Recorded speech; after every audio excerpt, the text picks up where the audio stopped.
नमस्कार किसान भाइयों, मैं डॉक्टर राकेश कुमार साहू, वैज्ञानिक जैव उर्वरक संस्थान जबलपुर में कार्यरत हूँ। जवाहरलाल नेहरू कृषि विश्वविद्यालय के अंतर्गत हम विभिन्न सूक्ष्म जीवाणुओं और जैव उर्वरकों पर काम करते हैं।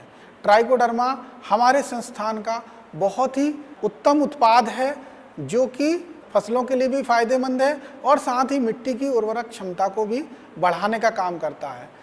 तो किसान भाइयों, ये जो ट्राइकोडर्मा है ये एक मुख्यतः एक फफूंद है और ये इस तरह का फफूंद है कि ये जो दूसरे हानिकारक फफूंद हैं उनको ही खाने का काम करता है, या जड़ों से संबंधित जितने भी रोग हैं उनको ट्राइकोडर्मा नष्ट करने का एक मुख्य काम करता है। और ट्राइकोडर्मा उनके ऊपर अपना एक कवक जाल बना लेता है और कवक जाल बनाने के बाद जो फफूंद जड़ों के ऊपर लग रहे हैं उन फफूंदों को अपने भोजन के रूप में लेता है और उनको वहाँ से जड़ से ख़त्म कर देता है। इस तरह जो जड़ों से संबंधित रोग है उससे निजात करने का काम करता है। साथ ही साथ जड़ों से कुछ इस तरह के द्रव्य निकलते हैं जो कि ट्राइकोडर्मा को भोजन के रूप में भी मिलते हैं। और ये जो इसका फफूंद है वो अपना कवक का इस तरह से जाल फैलाता है जिससे कि मिट्टी की उर्वरा क्षमता भी बढ़ती है और मिट्टी में विभिन्न प्रकार के जो पोषक तत्व हैं उनकी उपलब्धता भी बढ़ती है, जैसे कि आपका फास्फोरस हो गया, उसकी भी उपलब्धता बढ़ाने का काम ही करता है। और साथ ही साथ पौधों की बढ़वार में भी बहुत मुख्य भूमिका निभाता है। ये तो विशेषताएं हो गई कि ट्राइकोडर्मा क्या है। अब ट्राइकोडर्मा कैसे काम करता है इस पर हम बात करते हैं।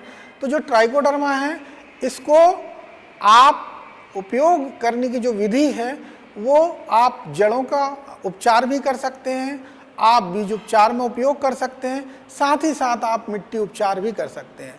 जहाँ पर इसकी अधिकता पाई जाती है या जिन खेतों में उकटा अधिक आता है बहुत बढ़िया काम करता है। तो इसको यदि आपको बीज उपचार करना है तो आप 1 एकड़ में जितना भी बीज लग रहा है ट्राइकोडर्मा की यदि आप पाउडर उपयोग करना चाहते हैं तो 10 ग्राम मात्रा प्रति किलो बीज, या तरल उपयोग करना चाहते हैं तो 10 ml मात्रा प्रति किलो बीज के हिसाब से आप उपयोग करें और सारी मात्रा को उस जो अनुपातिक मात्रा है बीज के हिसाब से आप सारे बीज पे फैला लें और उस बीज को आप अच्छी तरह से हल्के हाथों से मिश्रित कर लें और मिश्रित करने के बाद खेत में बुआई कर दें।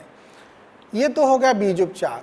अब आपको मृदा उपचार के लिए 40 से 50 किलो कंपोस्ट खाद लें और उस कंपोस्ट खाद में ट्राइकोडर्मा की 2 लीटर या 2 किलो मात्रा प्रति 40 किलो कंपोस्ट खाद के प्रति एकड़ के हिसाब से आप उसका मिश्रित करें।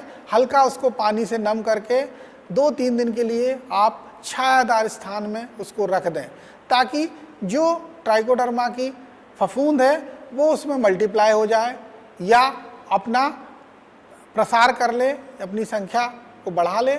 और उसके बाद आप उसको जब नमी की दशा हो तो खेतों में आप उसको बुआई के पूर्व खेतों में मिश्रित कर दें और मिश्रित करने के बाद उसको बुआई कर दें ताकि वो अच्छी तरह से खेतों में मिश्रित हो जाए। तो इस तरह से आप उसको मिट्टी उपचार या मृदा उपचार का माध्यम से भी दे सकते हैं।